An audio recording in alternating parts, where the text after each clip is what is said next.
First, though, as Annalise mentioned, a major theme of the US visit was the Indo-Pacific, particularly China. President Biden had some pointed criticism for Beijing ahead of the Prime Minister's visit there later this week. Our political editor, Andrew Clennell, spoke to the Prime Minister in Washington. Prime Minister, thanks for your time. Good to be here. Twice yesterday, Joe Biden appeared to introduce criticism of President Xi and China and their attitudes to Australia. What did you make of that? And was he sending a message to President Xi ahead of your visit? Did they have a lot of advice to the Americans about how you should approach the China visit? Well, Australia and China have different political systems, of course, and different values. One of the reasons why the relationship with the United States is so close is because we do have that common commitment to human rights, to democracy, and to our values. So President Biden certainly has welcomed the fact that I am meeting with President Xi in China. It is important that Australia stabilise the relationship. That's something that the US is seeking as well. And a range of US senior people, Secretary of State and others, have of course visited China in recent months as well. That's a good thing. It felt a bit like your all the way with LBJ moment yesterday.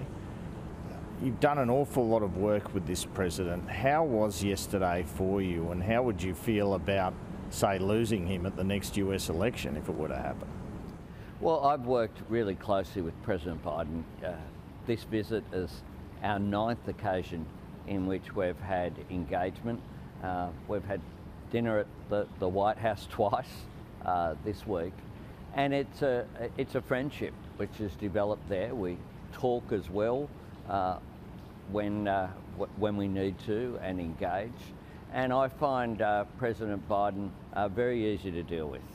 He's warm, he understands Australia, and we get on. And that's important. But importantly, beneath that is a relationship between Australia and the United States. It's much more significant than just a relationship between individuals. It's a relationship between economies, but importantly, it's a relationship between our people based upon those common values that we share.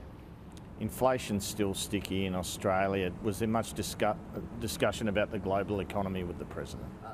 There was indeed discussion of the global economy yesterday as well. We had the meeting around the cabinet table with a range of secretaries, not just in national security, but also the Commerce Secretary. And the issue that we have developed this week, the third pillar of our relationship, is going to be very important for the economy. So we have defence, we have the economy, but now we have the compact on clean energy and critical minerals. We see that as being very important as our economies transform to clean energy economies in the decades ahead, and Australia has an important role.